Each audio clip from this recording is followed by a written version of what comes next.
Сәлем достар, лайк басып, каналыма тіркеліп, жаңа видеоларды көру үшін қоңырауша белгісін басып қойыңыз. Жүкті әйелдің күтіну жолдары. Бүгінгі таңда жас ана өмірге дені сау ұрпақты әкелу үшін жүктілік кезінде дұрыс күтіну қажет. Өмірде кездесетін түрлі балалар ауруы осы жүктілік кезінде дұрыс күтінбеуден келіп шығады. Сондықтан төмендегі айтылған дүниелерді жүктілік кезінде қатаң есте сақтаған дұрыс. Дұрыс тамақтану.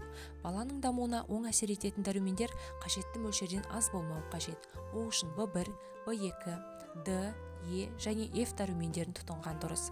В1 жұмыртқа мен сиыр сүті, сиырдың бауыры, түйебұршақ, тағы басқа тағамдарда болады. Ал В2 дәрумені ірімшік пен балықта, жұмыртқада, бұршақ майында болады.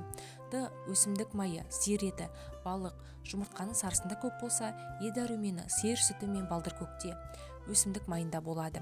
Ф дәрумені балық майы мен зәйтүн майында, құрғақ кептірілген жемістерде болады.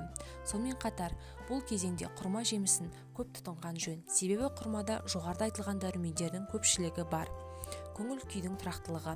Бала ана құрсағында жатып 3-4 ай болғанда сыртқы дыбыстарды естіп сезе бастайды. Сондай-ақ сырттағы дыбыстарды ажырата алады.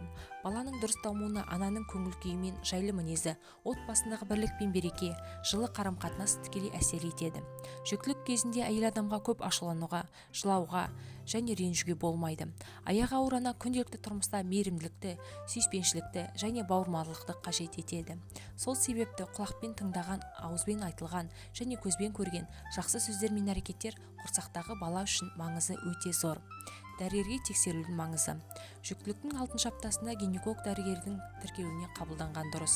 Өйткені баланың дұрыс жетілмеген арнайы аппараттың көмегімен ғана анықтауға болады.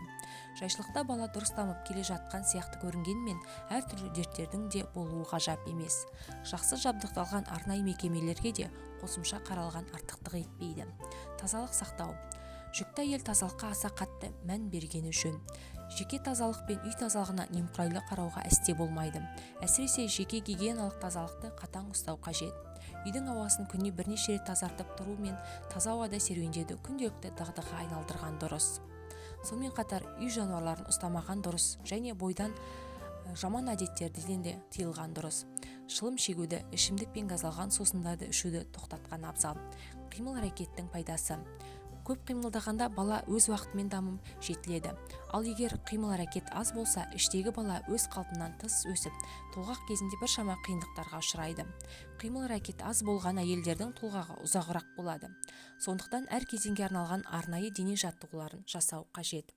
Қазақша каналдың дамуына үлес қосып, лайк басып, комментарий жазып, видеоны соңына дейін қарап, жақындарыңызбен бөлісе отырыңыздар.